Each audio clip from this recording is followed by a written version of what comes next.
এই পাওয়ার ব্যাংকটার উপর আপনারা অনেকেই বলছিলেন যে, "ভাইয়া এটার যে প্রোটোকল আছে সেটা একটু টেস্ট করে দেখান।" এই কারণে আমরা এই পাওয়ার ব্যাংকটার প্রোটোকল টেস্ট করব এখন।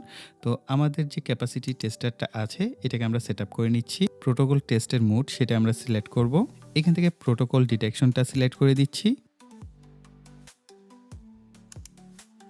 ইউএসবি টাইপ এ পোর্টের যে প্রোটোকল সেটা টেস্ট করছি। এরপরে হচ্ছে আমরা টাইপ সি পোর্টের পিডি মোড আছে কিনা সেটাও টেস্ট করব। আপনারা ইউএসবি টাইপ এ পোর্টের যে রেজাল্ট সেটা দেখতে পেলেন।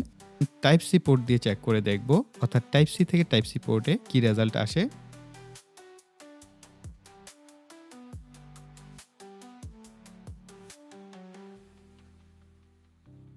এখানে আপনারা সম্পূর্ণ রেজাল্টটি দেখতে পাচ্ছেন। আমাদের পাওয়ার ব্যাংক কিন্তু পিডি 3.0 এবং 22 ওয়াট সাপোর্টেড রয়েছে। এছাড়াও অন্যান্য যে রেজাল্টগুলো সেগুলো আপনারা দেখতে পাচ্ছেন। এখন থেকে আমরা পরবর্তীতে যত পাওয়ার ব্যাংকের রিভিউ করব সেখানে আমরা চেষ্টা করব প্রোটোকল টেস্ট সহ আরো অন্যান্য যে সমস্ত টেস্ট রয়েছে সেগুলো আপনাদের সাথে দেখানো। পাওয়ার ব্যাংকের উপর কিন্তু ডিটেইলস ভিডিও আমাদের চ্যানেলে আপলোড করা আছে। চাইলে আপনারা সেই সম্পূর্ণ ভিডিওটি দেখে নিতে পারেন।